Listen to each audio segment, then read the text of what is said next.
Hello again. It's been a while since I talked to you, and I'm really glad you tuned in because I want to talk about something I think is really important.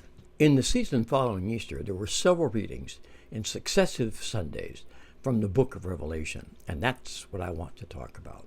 The kind of folks who watch my videos, I think, are pretty much from traditional churches and some interested folks who really don't go to church.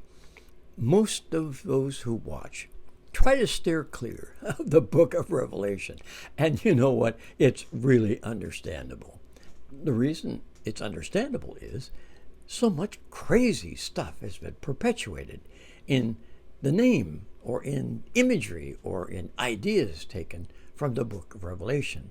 I used to say to my students when we were studying the apocalypse material, I'll make you a bet. I'll buy the whole class coffee and donuts at the end of the week if during this week there is not a front page item somewhere in a major newspaper or on television about something bad that's happened in the name of the book of Revelation. And I never lost a bet.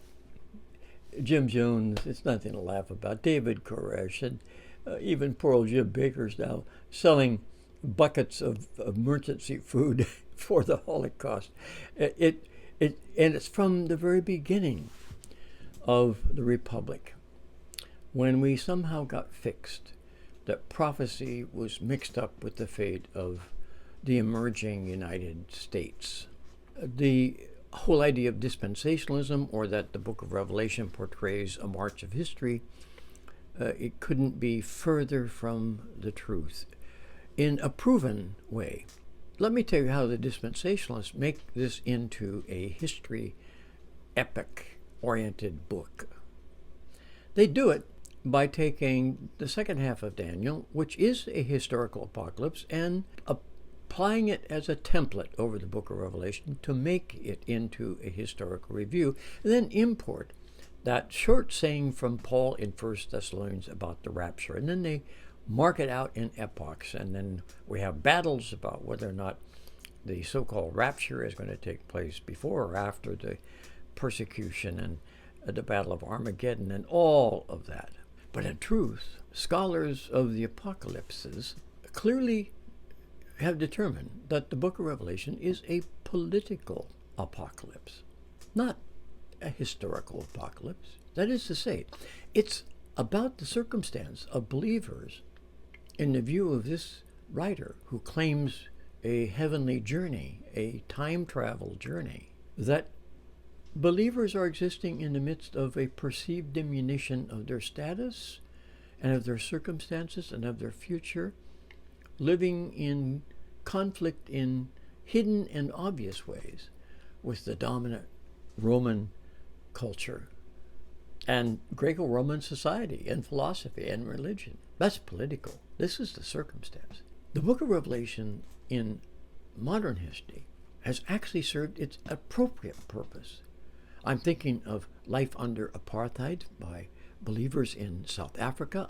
Interestingly enough, historic groups of Baptists in Russia and many others who read this and say, yes, this is us. We are being told that the divine or God-like powers exist that compress us in the hands of these tyrants and this injustice, this rule of terror and economic oppression.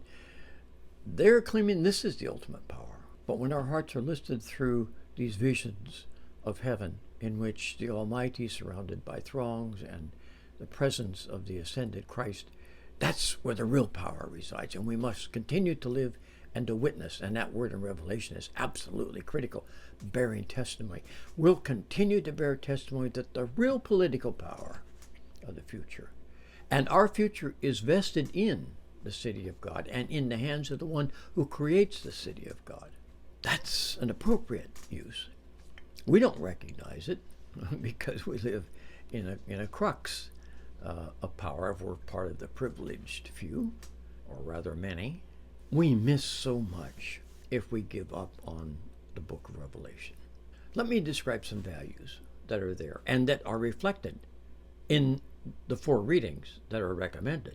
One of those values, very important, is that this is in essence the Christian Psalter, because the hymnody it surrounds the heavenly scenes in the book of Revelation is where we see the perception through a Christian view of God in the presence of the Christ that resembles the Psalms, but has been, in a sense, improved by the reflection of what Jesus brings to that. Those of you who are into the history of liturgy and music and art will be aware that the book of Revelation has been just a gold mine of imagery and inspiration in all forms of art, and that includes, of course, hymnody and music. The other thing that we miss is this is the only place where we have a narrative of the resurrected and ascended Christ. The only place in the scriptures of the church where we have the ascended Christ described and his actions recounted and important future actions that are planned, where the ascended Christ comes to visit humankind, this time with other words, but words that are a sword. And the third thing we miss, and this is obvious in one or two of the particular readings I'm talking about, is a vision of the real city in which we dwell at the same time with a human city we all live in, a politic. But there is another city, and perhaps the imagery and thought of St. Augustine here is the most relevant, and perhaps the most useful use of the book of Revelation. But there's something else going on here that maybe is especially relevant in the times in which we live. Because those who are aware of what's happening in the world and look around at the mess humankind has made, not only of their lives, one with the other, but as nations, and the mess they have made of the created order.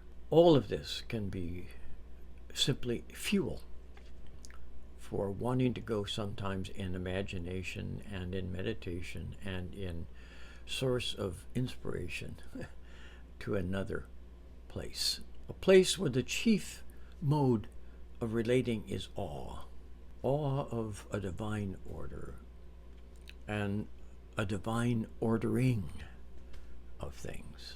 Call it escapism, if you will, but it's empowering escapism. I, as an author in this area, agree with some of my colleagues who suggest that the book of Revelation is actually a book to be performed for audiences who are caught in these dilemmas and find a sense not of escape, but of surrogate enjoyment of another world in a way that is cathartic.